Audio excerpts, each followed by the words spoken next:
কই গো, কোথায় রয়েছো? আমি এসে গেছি।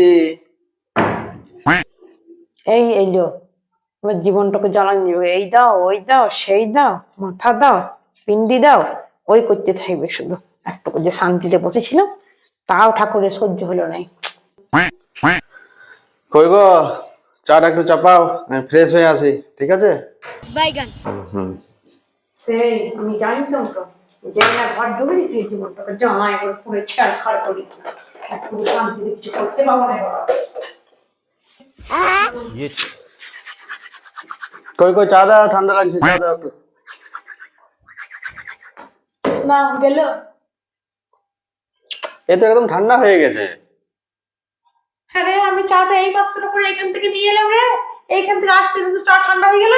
তুই খেয়ে দে, খেয়ে দে, ঠান্ডা হয়ে গেছে একদম, অন্য চেঞ্জ করে দাও। নিয়ে আসছি। হ্যাঁ। না, হা করো। এদিক কেমন করে খাবো এটা? না না না, হা করো, হা করো, হা করো। একবার ঢেলে চা ঠান্ডা হওয়ার ভয় নেই। না না, এইভাবে কেউ খায় নাকি? না না না না, কাপে দাও আমাকে। মাথা ঠান্ডা হয়েছে মানে করো, একবারে আমি ফেলে দিচ্ছি। না না না না না না না। গেলো গেলো না না না না না, রক্ষা করো মা আমার। তুমি ঠান্ডা চাটা নিয়ে এসো, আমি ঠান্ডা চাই খেয়ে নেবো। বাবারে বাবারে। যেতে যেতে বলছি আমার চা ঠান্ডা হয়ে গেল। ঠান্ডা